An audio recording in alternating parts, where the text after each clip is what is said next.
Assalamu alaikum and welcome to the No Talks 2020 online series brought to you by the Mohammed bin Rashid Al Maktoum Knowledge Foundation. Now, 2020 has been a year of upheaval and shifting paradigms and priorities, while many governments and businesses have paid ample lip service to the need for change in order to create healthier and more sustainable economic, social, and environmental systems. What real change are we actually seeing, and what should be our focus as we prepare for 2021 and beyond? My name is Sally Musa. I'm an international speaker and moderator. And to help us answer these questions and more, I'm very pleased to be joined by one of the most prominent thought leaders of our age, Tom Goodwin. Tom has built a 20-year career spanning advertising, creative, digital, and media agencies, and currently advises a range of Fortune 500 companies on business transformation for the post-digital age. His role is to understand new technology, behaviors, and platforms, and to ideate and implement solutions for clients that take advantage of these new opportunities.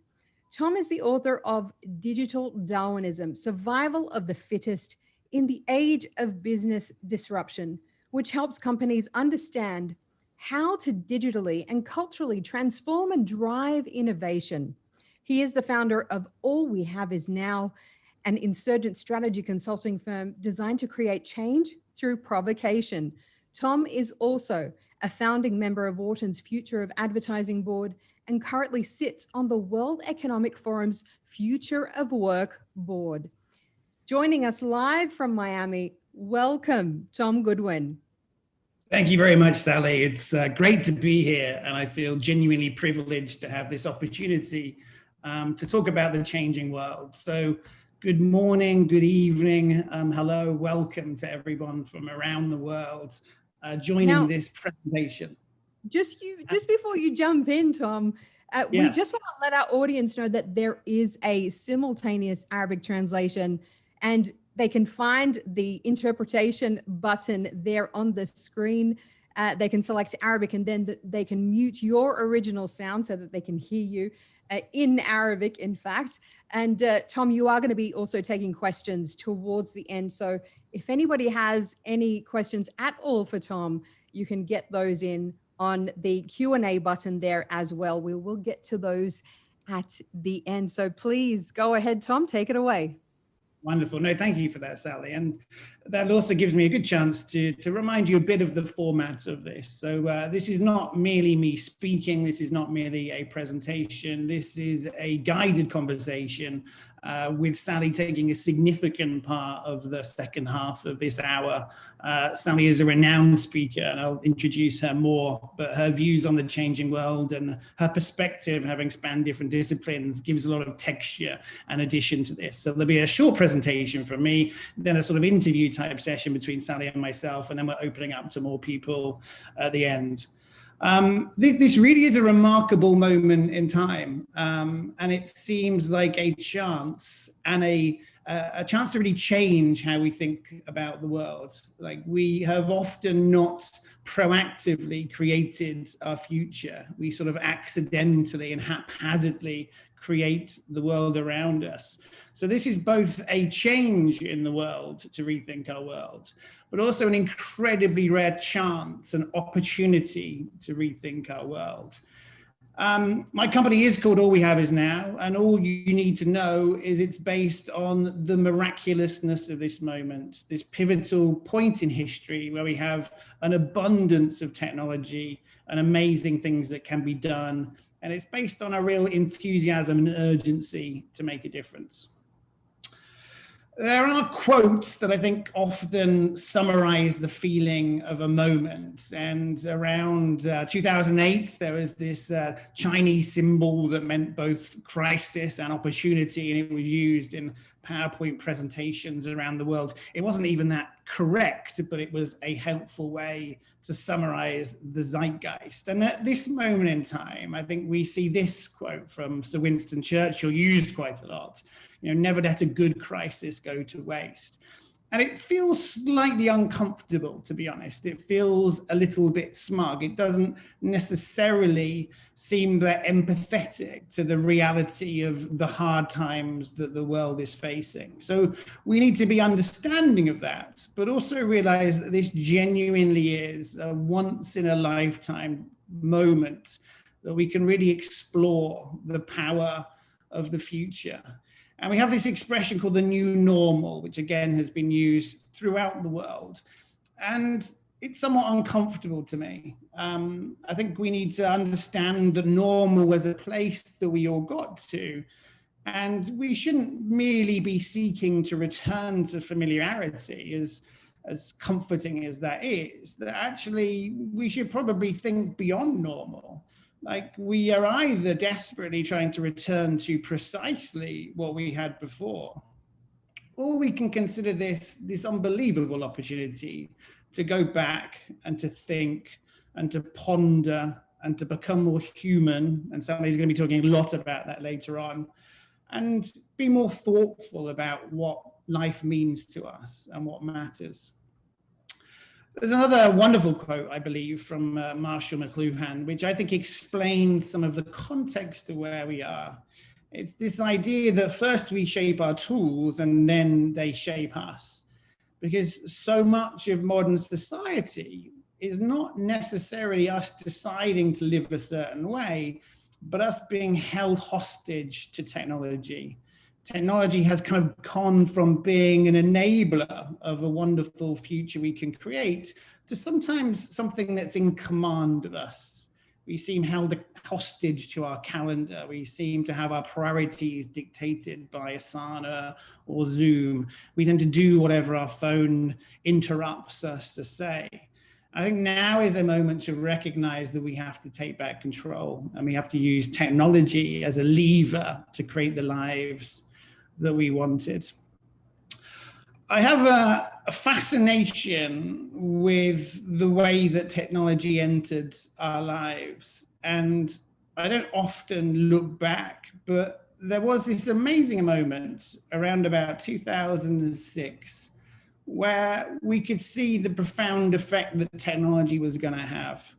And we could see the internet as being a leveler and something that would connect every person to every other person, to all knowledge ever known for free. And we could see the internet as this ambient assistive layer that would provide richness in wealth and in knowledge, but more than anything else in empathy. And AOL, I mean, it's hard to remember that company now, but America Online did an ad campaign, and they made 2 different TV ads. And one was about how the internet was going to be wonderful, and one was about how it was going to be terrible. And there was this amazing tension between the two. And this was the first time that it became clear to me, and perhaps many others, that we had this incredibly powerful thing. And we needed to be thoughtful about how we applied it. You know, was this going to be something that allowed us to speak to more people and to understand more and to live life in a more human way? Or was it going to be the enabler of drugs and of weaponry and of hate speech? And it's not always clear that we've got the best of everything. And I like to ask ourselves, really, I think if we could go back to the time when perhaps we have a large mobile phone with unlimited battery power, where we queue up to use computer rooms in universities, if we have only a couple of TV channels to watch, if we could predict how life would be, I wonder how we would feel about the way that we live our lives at the moment. Because it was full of a lot of richness. I myself was working alongside Nokia, introducing some of these smartphones. These were the world's first ever smartphones, hugely popular in Dubai, actually. And we were trying to create reasons for people to buy these devices. We were showing the profound effect that technology could have. So we talked about this idea of seeing new, hearing new, feeling new, the phone in the middle here, all the powers to empower, another device about seeing the world in different ways. And the promise really was that the phone was going to make us more human. I was very, very lucky to work with Gary Oldman. I had to fly out to Los Angeles and hand him the latest Nokia mobile phone, and it had a video camera in it. And until this point in time, video cameras were incredibly big and very expensive.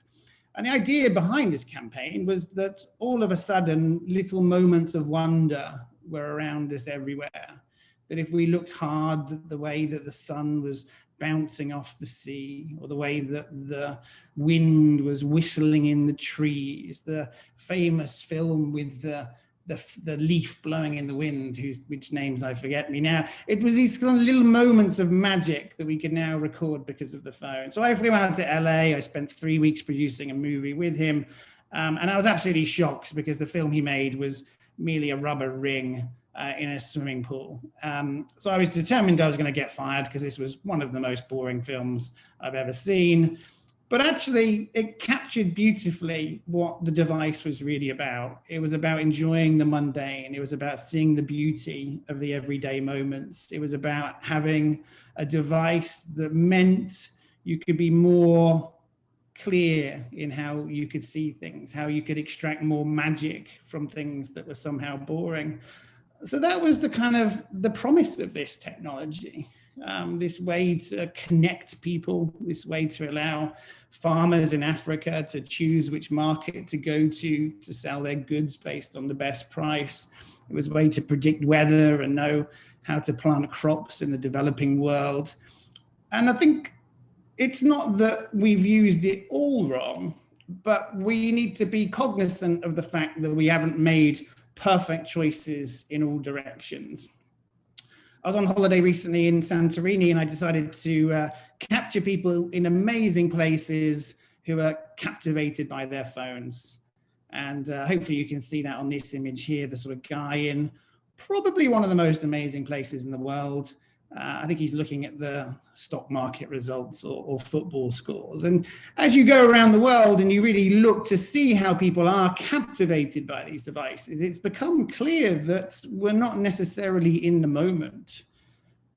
This is a video clip of people night clubbing. It's hard to remember this.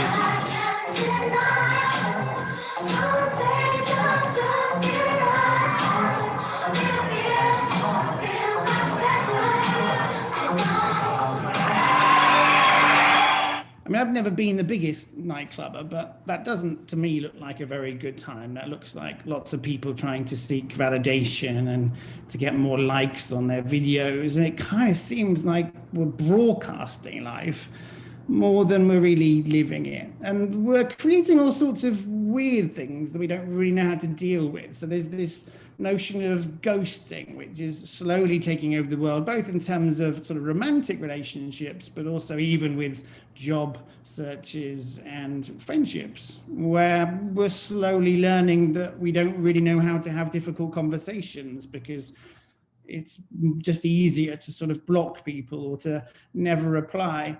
And it's raising all sorts of interesting questions, really. Like, this is my nephew. I've blocked out his face a little bit because, again, in the modern world, you think you probably need to do that, but you're not sure that you do. And he's got a PlayStation 4, I think. There's a mobile phone going on. He's got an earpiece in, and he's playing a video game, but with about 7 other people.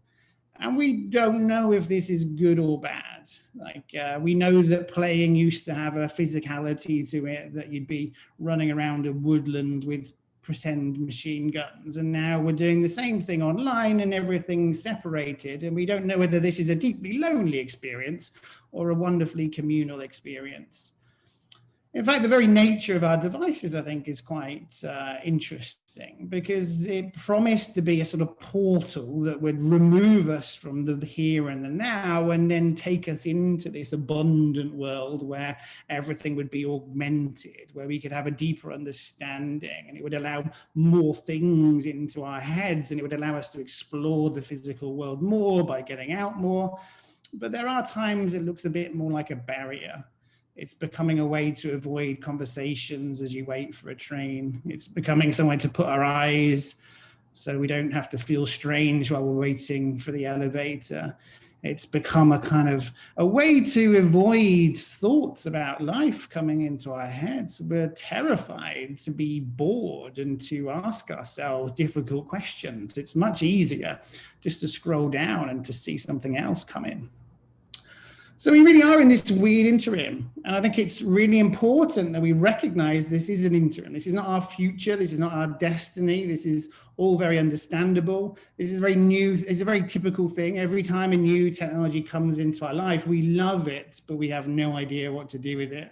When electricity was invented, we had no idea what to do with it. We just knew it was good. So we used it for heating. When audio recording came into our lives, we knew it was fantastic, but we had no idea what to do with it. And we started using it to listen to contractual talk to act as proof before we realized that actually audio recording was really about listening to music and to spread culture around the world. So what we've really done is this has all happened very quickly, really. We're not used to a life that changes in 10 years. And from 2004 onwards, we basically said yes to every single thing that was new. We said yes to online dating. We said yes to email. We said yes to Snapchat. We said yes to 4G. We said yes to sharing personal information with people. We said yes to photographing every part of our lives and seeking likes. We've never really taken a step back and thought, why are we doing this? What is it for? Where does it belong? Where does it not belong? It's sort of drowned us. It's drowned us with opportunities, and it's mesmerized us, and it's hacked our biochemistry. And this is all fine as long as we understand where we are. So I think this pandemic has given us this amazing chance, actually. It's been an amazing chance to try to take a step back from the assumptions that we've made. It's a time to really question the role of technology in our life and to think about who is in control. So this pandemic really is a chance to think, do we want to return to what we had before, or do we want to rethink what we can do with this stuff? What can we build around this stuff? What can we make happen at this precise moment in time? What kind of future do we now want to create, knowing everything that we know about these devices and how mesmerizing and how wonderful and how brilliant and how transformative they are? Now, we don't tend to design life because that's not what we're brought up to do. Like, I studied architecture, and if you plan a building, you tend to plan something that looks rather classical in nature, where you know the purpose and you know the parameters to work with, and you know the client brief and what you're optimizing for, and therefore you make things that are wonderful and somewhat perfect, like this. What tends to happen in life is we follow vernacular architecture, where we're kind of given what we're given. We sort of slowly build onto it. We make things a bit better over time. We sort of hang on to cliff faces. All of our lives are juxtaposed against each other. We have things like the rule of thumb, and we use intuition and learn knowledge to create things. And these are beautiful villages that dot the world in different forms, all based around different local constraints. And that's really how we live life. Slight side, but sometimes things get a bit out of control. This is the Dr. Seuss Tower in Alaska, where a man just went slowly mad and decided to build upwards, and then carried on building upwards, and then still building upwards. And the whole thing may fall down quite soon. And it's just become their life work to build upwards to the sky, and no one really knows why. I think sometimes in our chase for metrics and for likes and for other things that feel like really easy to measure aspects, we are perhaps building our own Tower of Zeus's, where we're just seeking more without any real vision or plan of what it all means. And in fact, it gets quite interesting these days, because like architecture or the design of life, we need both purpose and constraints. We need to know what it is we're trying to accomplish and what are the things to work around. And I think it's those two things that are worth discussing for the rest of this sort of session, in a way. I think we don't often really think about purpose and who we are and what we're trying to be and what success really looks like. We assume it's about wealth or popularity or influence maybe. And I think now is a good time to think about purpose and to think about what we're individually and also collectively trying to accomplish. We are at the moment unaware of the fact that we are much more primitive as a species than we really realize. We are kind of programmed for survival rather than fulfillment. So we still make choices based on the notion of scarcity. And this can sound obnoxious in different parts of the world, but most people, most of the time, don't have scarcity as their main problem. They actually have abundance, really. Most of the time, we have enough money to survive, but perhaps too many options of what to eat. We have enough money to build shelter, but we could live in many different cities, and that creates choices. We have enough people to be our friends, but we have so many, we have to find ways to cut them down. And I think this shift from realizing that we're programmed for scarcity, but our main problem today is abundance and finding a way to make decisions and finding a sense of meaning. I think that's an important thing to ponder. Our whole lives everywhere used to be built from constraints. Like the entire history of humanity has been shaped by needs that we had and scarcity, not abundance. So the entire world around us has been built this way. So cities have formed, where trade routes and where harbors and where marketplaces have been created. That's the reason for cities to exist and then flourish. And governance has been built around the idea that the common person can't have a voice because telephones don't exist and the mail is too slow. So we need to find elective representatives to represent the voice of other people. And that's a constraint that we've assumed. And education has been based around the idea that knowledge is very expensive, and that actually the role of education is to make people who are very orderly and to conform and who take instructions well, whether you're a kind of early religious teacher or the leader of an army or the leader of a factory. Education has been based around ensuring that people are as identical and as replaceable to each other as possible. And many of our lives have been sort of constructed with the assumption that we need to own things, that the perfect dream is a home with a garden, that owning a car is a way to a better place. And it strikes me that the combination of abundance and slightly new constraints challenges these things. And actually all elements of life tend to fit together as a paradigm. So until recently, the paradigm has been that we wake up and perhaps we commute to an office, and perhaps we have a cup of coffee near the office to wake us up, and then perhaps we have a lunch break from the office, and because we've driven all the way to the office, we should probably be there for 8 hours, and because we all need to work in the same time in the same place, then we work from Monday to Friday, and then because we're quite tired, we need to have 2 days off, and everything tends to work around that. We then have shops in city centres so that people leaving offices can buy things.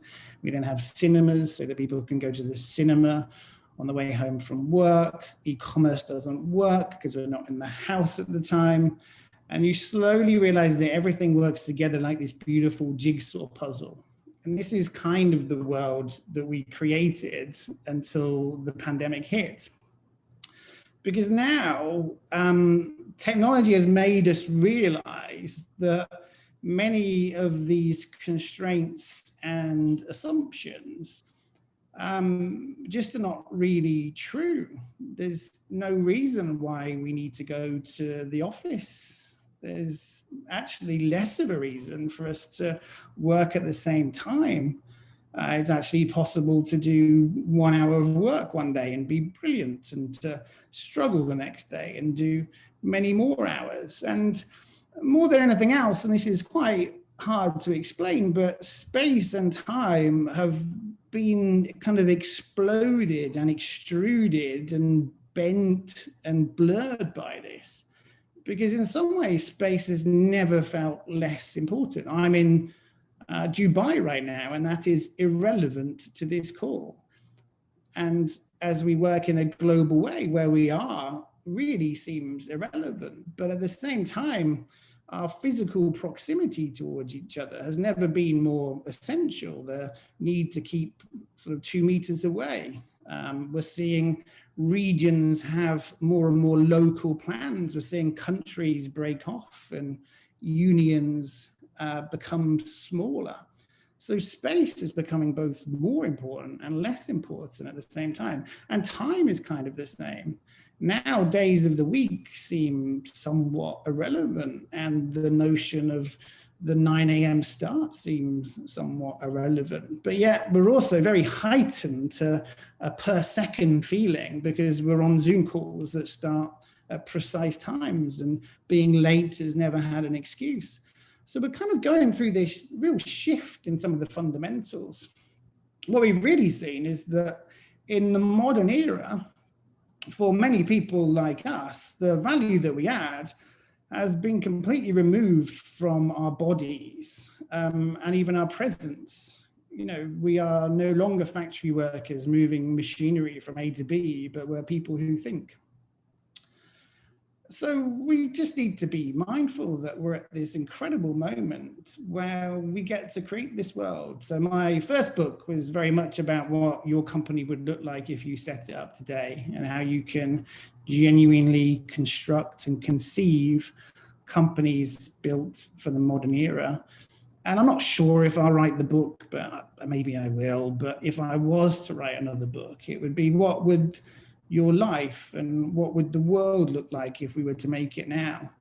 You know, if we really take control and create our destiny, if we really rethink everything from education to governance to the media to housing, we can rethink our careers. What does a pension mean in the future? We can rethink transportation. What do e-scooters mean for cities? We can rethink energy. What happens when we can live off grid with solar cells? What happens to charity when there's so much more transparency in the world? What happens to connection? What is the feeling of togetherness? How do we feel like we belong to something? And above all else, what is the future of happiness? How do we decide how to orient our life? Because we have gone from hunter-gatherers, like our main duty is to hunt and to gather. And that worked well in the era of scarcity. But in the era of abundance, we're really sort of connected choosers, where it's about what we say no to. It's about who we spend time with. It's about how we curate our lives. And to leave you with 2 quotes before I introduce Sally, and they're both from the same person, which is weird. But I love this idea that we're not really what happened to us, we're what we choose to become. And we are now at a point in the pandemic where we can either labor over the trauma and the change and the reprogramming and the shattered dreams of 2020, or we can draw a line under that and think what we've learned and decide what we choose to become. And that links beautifully, I think, onto his second quote, which is the real privilege of a lifetime is to become what you truly are. And that's extraordinary. Because we never really think about that. We don't tend to sort of dwell on the notion of ourselves and who we're supposed to be. So I think now is a perfect time to get you into the picture more, Sally. So I feel deeply privileged to have a chance to talk to you about this stuff, because you have an incredible viewpoint and perspective, I think, on this. There are very few voices that need to be heard, listened to, or amplified more. Hers is a voice that reminds me of a young Dr. Maya Angelou. When she speaks, I watch her lips move because I don't want to miss a single word. That's a quote from Chris Gardner, author of The Pursuit of Happiness, about Sally Musa. So Sally is an international speaker and presenter. You've interviewed many of the world's most influential change makers across every field, many members of the royal family, Nobel laureates, Olympic medalists, YouTube stars. It's quite embarrassing to be considered in the same context as some of these amazing people. And you've got a gift for telling the stories of those who've made a global impact, revealing deeper insights that others miss. You are a born creative whose journey embraces both the East and the West as an Arab Australian. You're passionate about powerful stories that break barriers, explore diverse narratives, and are part of a wider conversation about driving change worldwide. And just finally, because I don't want to take up too much of your time, you were the finalist for the Arab Women of the Year Awards for the United Arab Emirates in 2020. So Sally, it's over to you. Thank you so much, Tom. We've all been just absolutely enthralled by that presentation of yours, and there are so many questions now, and I love that that's where we're starting, because this is where change happens, when we can start asking those questions. And our priorities have really shifted so much at this time, in that constant drive to just create and evolve, technologically and economically. Now, in the stillness of lockdown and quarantine, as you say, we have actually been forced to come back to ourselves, and to reflect deeply inward about what matters most, and indeed what makes us human. And, the importance of empathy, connection, the importance of being able to say, stop this juggernaut that has been going all of this time. I need time to reflect and think and take care of, basic needs like health, mental health, in particular. How there is still this disconnect, you find, a lot of times, between leadership and those basic human needs that we're coming back to, and really coming back to recognize. So how should these ideas inform leadership moving forward? Sometimes it's easier to understand the process more than know the answer. And I think more than anything else, perhaps because it's easier, but I would like this to be the recognition of this situation. So, I mean, hopefully what I said is stuff that resonates with people. And hopefully there is this understanding that perhaps this change has happened. And while it's been brilliant in many ways, that doesn't mean that it's perfect. And that this is a really important moment in time to take that step back. And precisely, as you say, to look inwards. Because so much of our life has been reactionary. Like, so much of our life has been the assumption we need to get shelter, we need to get food, we need to acquire things. It's very sort of instinct driven. And I think it's almost embarrassing, and it seems quite privileged, to recognize that maybe we don't need to be that defensive, right? Maybe we can be more proactive, and we can select. And then that creates a very different mindset. That means that if you are a leader, you sort of go from thinking of yourself as the commander of your troops to being enabler of an environment where people can flourish. And flourishing means doing great work, and flourishing means working hard, and flourishing means being passionate. Flourishing means being excellent at your job, but it also means being happy and having a sense of fulfillment and having a sense of balance and feeling part of something. And, one needs to be aware that people across the world are working in chicken factories, and they dig up roads, and they teach in very difficult high schools. And, I don't want this language to seem out of touch with reality, but even if you are a road gang that's digging up a road, like, how do you get a sense of progress? And a lot of that, I think, comes with how we orient ourselves and the sort of KPIs of life. Because I think we're instinctively flawed in that things that we can measure, we can most easily optimize against. So, there's a every year there'll be the sort of Forbes rich list. There's no Forbes happiest list. There's no Forbes most relaxed list. There's no Forbes really balanced people. The lists of 40 under 40 are people who've sort of sold their direct-to-consumer slipper company for $25 million at the age of 32. It's not the person at the age of 50 that, got incredibly happily married and has now started knitting in ways which are giving them enormous wealth and sort of happiness. So we need to probably, we can't realistically find a way to measure these things, but I think it would be good to be respectful to the fact that we should seek to optimize our lives in ways that are quite different. And a huge part of that, I think, comes from understanding ourselves better. And I'd like to know if you've got thoughts on that, actually. And probably a sense of togetherness as well. And it's hard to say these words without sounding like a sort of neo-hippie. Like it's, if you're English and you're a bit stiff like me, the idea of a sort of campfire and trust falls sort of terrifies me. But there really needs to be an understanding that people are really lonely now, and they've lost a sense of meaning, and they've lost real connection in a way that feels deeply human.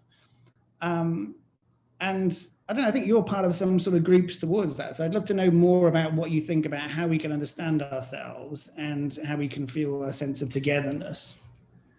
You know what's beautiful right now as we speak in Dubai, the call to prayer, I can hear it in the background. And that is just something that happens across the world. So it's kind of reminding me of that way that we do come together through congregating, through, all kinds of ways that we do that remind us that we need each other. And actually, I feel like this pandemic, more than anything else, has really just reminded us how interconnected we are, how much we rely on each other for connection and for empathy and for having purpose, because working for something greater than ourselves is what gives us that sense of purpose, that sense of belonging, that sense of I'm doing something that is beyond just, getting a few likes, or, what you talked about in terms of, how we've received technology so far, but actually we can use it to much greater effect. And, people are talking about things like Ubuntu. It is kind of the African term that means I am because we are. And it's kind of reminding us that we need to come back to that human spirit, to that sense of ourselves, and to take that and to share it with others. And, it kind of brings me to that question, because you were talking about, the way that, we're not thinking about who we are in terms of at the spirit level. And yes, it's like this whole thing of, yes, it sounds a little bit hippie, but actually this is the most important part of who we are. Can we actually reconcile spirit and enterprise? Because, rather than having economic prosperity as the goal, it's the more is more approach. The goal should rather be how we thrive at the spiritual level. And, that means so many different things for everybody, but this often appears in opposition, to that model, that if we need to be spending more in order to drive the economy. It's like a duty, we have to be out there, we have to be spending, we have to be owning. And so it's kind of like these two things they're in opposition with each other. So I'd love to get your thoughts on that. I've got a lot to say. Let me structure my thoughts. First of all, I love what you say about the call to prayer, because I think we have to be cognizant of the fact that as more countries have become secular, and as religion has almost been considered to be a bit traditional and non-scientific, people have really lost a sense of a ritual and a sense of belonging and a sense of feeling in a really intimate way.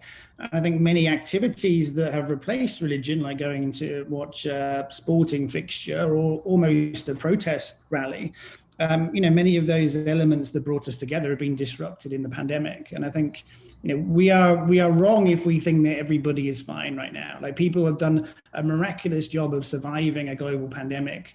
And the working from home experiment has worked insofar as people have sent emails and attended meetings, but this is not a sustainable situation.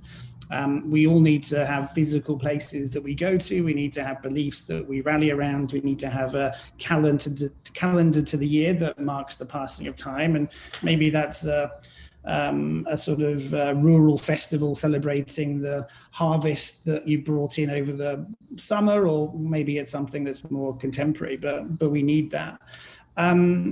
I think it's absolutely the case that these things are not zero-sum games. Like, if you have people that rally behind a purpose, if you have people that have a sense of balance, if you have people that are nourishing their sense of who they are, that certainly doesn't mean they then go and work less hard and they clock off early and they leave at lunchtime and read a sort of book about yoga and fail to add value in that time. We are living in an age where so much of the value that we create has been liberated from us by technology. So if you were in the Middle Ages, your productivity was about how many acres of land you could turn over or plant, and technology gave you a horse and a plow and everything got good quite fast. And I think we fail to recognize that technology is not this threat to employment. Technology is this most amazing lever to what we can do.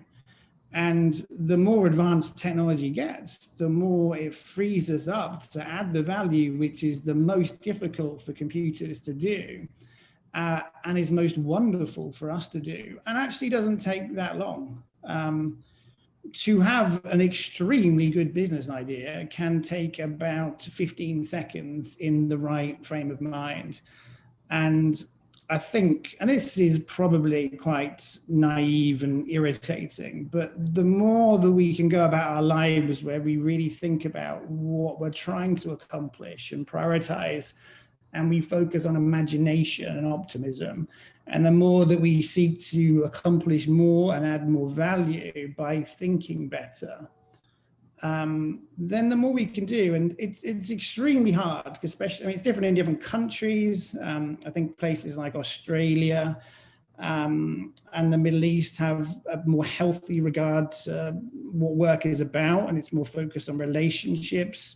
I think places like the UK and Europe, it's often about sort of knowledge and skills and curiosity. And with all due respect to the people around me in America, here it's sort of linked to almost sort of Lutheran values to do with hard work and work as life as suffering, and it becomes quite punishing somehow. And I think often in places like America, we haven't really seen productivity gains because no one's got time to think. Zoom calls have become digital presenteeism. To challenge orders is considered to be disruptive rather than a great way to get to a better place. So none of these ideas work against each other. Yeah, absolutely. Now, I just love that the quote that you ended off with from Carl Jung: the privilege of a lifetime is to become who you truly are. And I'd love to kind of take you into education now, because as we know, education absolutely teaches us nothing about who we truly are. And we're not encouraged to be different, whether it's in class, whether it's in the curriculum. Education hasn't changed over the centuries, which is quite astonishing, because if we were truly taught in that framework, we would be taught about psychology, we would be taught about personal development, we would be taught about mental health, or we would be taught about understanding who we are at the spiritual level, the soul. And to me, that would trigger inspiration. That would trigger passion. That would trigger creativity. That would trigger innovation. That would trigger personal power. So how do we get there? How do we bridge that gap, Tom? The way you phrased that was a very nice way to get there. I think we should play that video. I mean, it's extraordinary because it seems so clear, I think, to people like us that that is what education should be about. And without getting out of the question too much, so I don't think we realize that we need to think about this. You know, there are no dating profile pictures of people celebrating their mindfulness or their balance or their happiness. Like, people celebrate their six pack or their biceps or, you know, their beach body, because we're so focused on going to the gym, and we're pretty focused these days on what we eat, but we're never really focused about who we are and what we're trying to be. So we probably need to start a movement where that's recognized as being a key thing. It seems extraordinary to me because, I mean, education has really not changed since about the 1860s. It's mainly formed from the sort of 6th century BC to sort of about 1200. And it is, like you say, entirely around making sure that people conform and are the same and are replaceable. We're sort of designing people to be cogs. It's very much about what you know rather than what you seek to know. It's very much about answers, not questions. It's very much about agreement and not debate. And all of those things are completely unhelpful in our future. So I'm not sure what to do. I mean, Sir Ken Robinson, the late Sir Ken Robinson, who I had the privilege of meeting one night, I mean, nobody could have made a better case than him, and he spent his life doing this. So perhaps there needs to be a change in the sort of macro view. Like, perhaps we almost need to, you know, create new words for this. Maybe we need to recognize that, you know, it's not about the 4As. Maybe we need to create an entirely new curriculum for this. And I think a key part of that will be being mindful of the fact that this does feel so self-indulgent. Like, I am very aware that conversations about, you know, mass connection and togetherness and forming global tribes of connected people, it very, very quickly becomes quite pretentious and quite out of touch with the reality. So I think maybe there needs to be a sort of global task force that's sort of set up with how to introduce these concepts in a way that doesn't seem quite so privileged and indulgent, I guess. But it solves everything. I mean, you know, many of the really big issues facing the world today are about diversity and how do we ensure that people are listened to and how do we get contributions from everywhere. And I don't think it's that hard, because people are absolutely brilliant. Like, generally speaking, all humans are amazing. And we are sort of prone to using constructs to get in the way of that and to think there's a big problem. And actually, there isn't really a problem beyond the fact that we're a bit suspicious, and we find it a bit harder to work with people that are a bit different to us. And you know, trust is a human thing that comes from things that we can identify with ourselves. But the moment we start to do things like this and to realize that people are amazing and that people have different viewpoints for good reasons, and that we have much more in common than we realize, and that the media has a disastrous job of being monetized by outrage and distrust and fear and promoting the differences that we have. But if we take a step back and realize that we're fundamentally all trying to accomplish exactly the same thing, just our strategies are very slightly different in places, you realize that these things don't need to be as difficult as they seem. You know, a lot of this has to do with how we embrace change. As you know, most people run far, far away from any kind of change. We hate the idea of it. You know, even if we know that we need to change, because we know that that requires work on our part, it requires a dismantling or even a destruction of something that we've already spent so much time and effort and money building. So how do we flip that? How do we embrace change rather than dreading it? I think in a way we've all gone through the longest gym class ever on how to build up the muscle, which is dealing with change. I mean, I lost a pretty good friendship about 10 years ago because I was supposed to be going to a dinner party and then I cancelled with about 3 hours notice. And this person entirely freaked out because the fact I wasn't there was a big change, and I was a deeply unreliable person, and their whole world was going to come flashing, sort of crashing down because I wasn't there. Normally, until about a year ago, people are terrible with change. I mean, people have booked holidays years in advance, and they go to the same resorts every year, and they meet with the same people.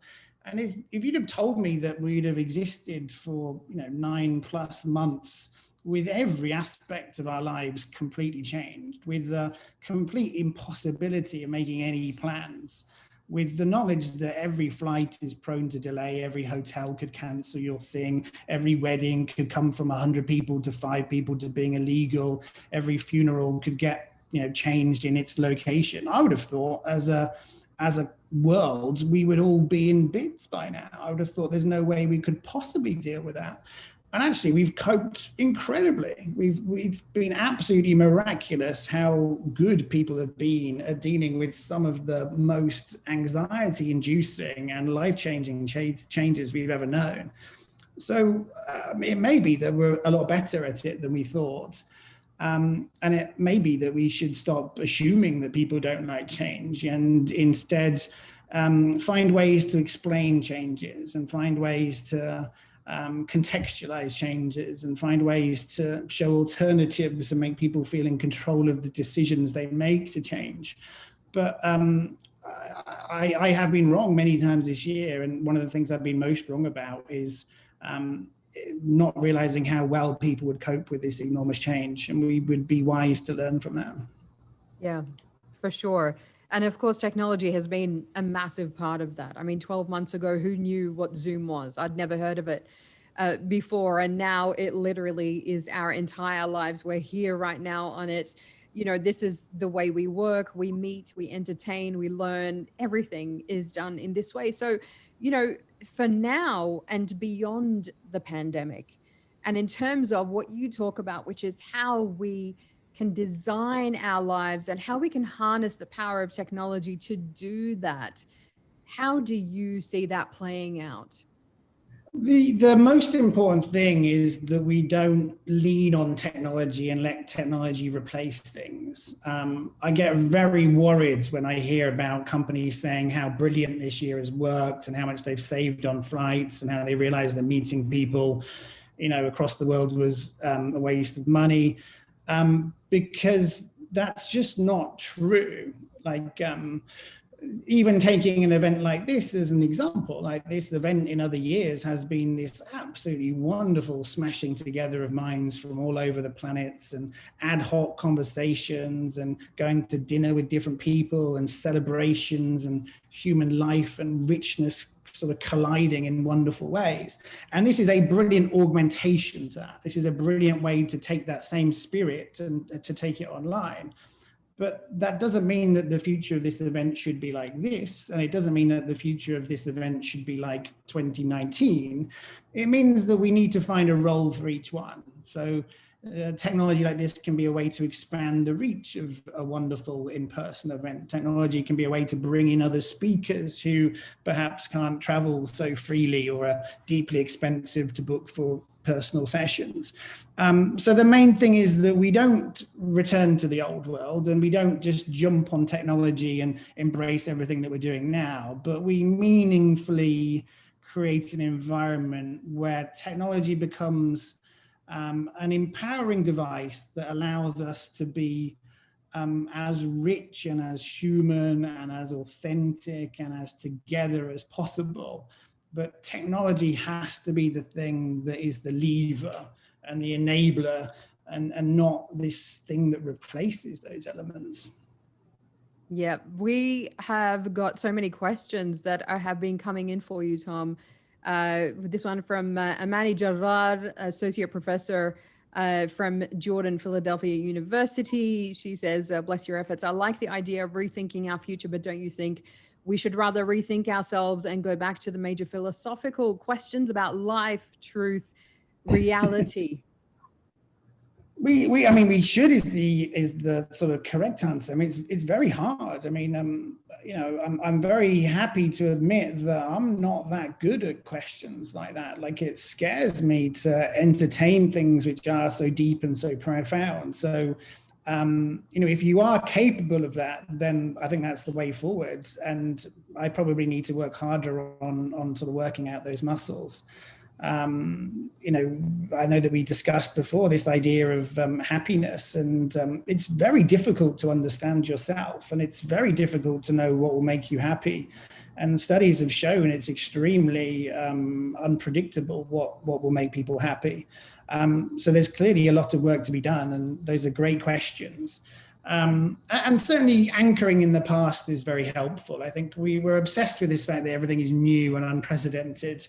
And actually, most of these things are sort of consistent echoes and sort of ripples that happen through humanity a lot. Like we always seek to understand the world and to ask questions. And sometimes religion is the tool, and sometimes science is the tool. And we tend to sort of, you know, almost go on a sort of pendulum across those. Mohammed Fawzi has sent in a question. Since talking about the future changes and the world of digitization, do you expect the world will depend entirely on robots in all areas of life, if not most of them? You know, that's one of those things we keep coming back to, isn't it, Tom? It's definitely a question I can't answer with huge confidence, but the question with robots is interesting because it basically comes between a battle between it's never been like this before, but maybe it's this time it's different. So every single bit of technology that's ever been introduced, which is profound, has created more value, created more jobs, allowed us to accomplish more, and then it's moved us up to situations where we become more human. You know, so if you work in a bank, you know, 100 years ago, your job was to do what an ATM does, and now it's your job to have relationships with clients, which is a nicer job. There is this sense that because robots are about thinking, that rather than replacing our bodies, they replace our minds. And crudely speaking, you know, Excel-based jobs are the first to be under threat. And then it's sort of word-based jobs, and then it's sort of PowerPoint-based jobs that come after that. So the more that your job is about ideas and imagination, the more likely it is you're definitely going to be fine. But I've spent about 4 years thinking about this, and I genuinely am extremely optimistic about almost all aspects of modern life. I think we have everything we need. We just need to be thoughtful about how we use it. So the moment we start to use robots to do jobs which need empathy, because management consultants are too lacking in imagination to realize that, then we've got problems. The moment technology is used to remove the boring parts of our life and the parts which are not human, the better. And I mean, I do want to say this, I know we've got more questions, but I'm extremely optimistic about our ability to solve many of the problems that the world faces as well. We are at a situation where we have problems like global climate change, where we assume the way to deal with that is to stop it and to, you know, turn back things.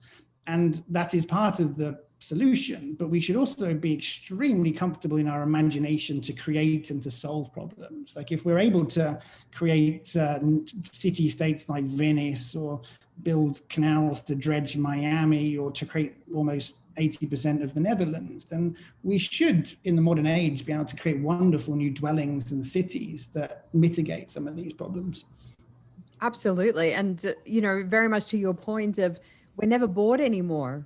Whereas, you know, boredom is where creativity is born out of. So how do we encourage that? This is something that you talk to Fortune 500 companies about, innovation and creativity. How do we nurture that so that we can, in fact, you know, answer the most pressing problems of our time?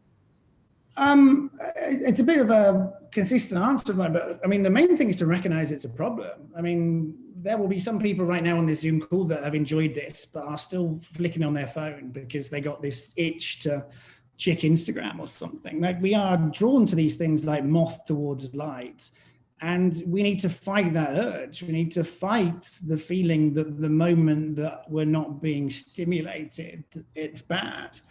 And I mean, everyone has their own tools, and I'm terrible at this as well. But the more that we can fight those urges and embrace little mundane things, I guess it goes back to Gary Oldman's film of the rubber ring on the water, just find something so mesmerizingly boring that it lets everything else in. Try and look at the clouds and smell things that you don't normally think about smelling. The amazing thing about the phone is it's so small. And what the phone means is that we get very close to it. And that means it blocks out everything around us. And we have high intensity light sort of beaming directly into our brains, it seems. And it's like a sort of laser that mesmerizes us, and it removes our ability to see anything beyond it. And everything beyond it seems lacking in color and lacking in definition. And it's not the most interesting thing happening in the world right now. But I think the act of knowing when to use the phone and knowing when to understand everything in the world and knowing when to feel scared about global news and knowing when to feel happy about your friend getting married, it's the balance of letting that world in, but also blocking it out. And there's probably something in the sort of peristalsis of going between those two mind states where we start to, stimulate ourselves to rise above problems and be relaxed. And it's when you see things in context, and it's when you are not anxious, that's when the great breakthroughs happen, I think. We could just talk to you for hours, Tom Goodwin. It's just an enormous pleasure to have you rounding off with the most perfect topic, really, the No Talk series of 2020, and giving us some incredible insights that are going to help us ease into the world as better, more intentional, more thoughtful, hopefully, human beings, but also connected to technology, being able to harness it for what we really and truly want. Thank you so much, Tom. I just want to bring in as well Shamsa Al-Balushi, the Vice President of the Knowledge Summit, is with us here as well, the Knowledge Summit Committee. Shamsa. I am trying to connect, and sorry, my lighting is awful. There comes technology. Thank you, Tom, so much. You're always with us. Thank you, Sally. Same, you're always with us. And I want to take this opportunity actually just to conclude and close the series for 2020 by saying thank you all for being part of this successful series. We had an interesting lineup of speakers and of course moderators who made each and every session a knowledge journey of its own. Thank you all. I would also like, of course, to thank all the audience who joined us for our No Talks from different parts of the world, some of them actually frequently joining us in different sessions. That's amazing. It's some loyalty in there, and the No Talk brand has become famous with them, knowing what kind of subjects that we can share. And then, of course, there's a special thanks for the team behind this, the team from the United Nations Development Program with us, and of course MBRF, which is Mohammed bin Rashid Al Maktoum Knowledge Foundation team. They all worked for all their efforts and made the series happen gratefully the way it is now. And of course, we look forward to meeting again next year with yet another set of No Talks, tackling different knowledge aspects, and wishing you sincere wishes of happy holiday seasons, and may 2021 bring you, your family and your loved ones more happiness, prosperity, success, and of course, health. Thank you so much, everyone. And this is a closure for all of us. This is amazing. Thank you. Thank you so much, Shamsa, for those beautiful words. A big thank you to the Mohammed bin Rashid Al Maktoum Knowledge Foundation, and of course the team behind it. A big thank you to Tom. A big thank you to you, the audience, for tuning into our session. My name is Sally Musa, and we'll see you next year.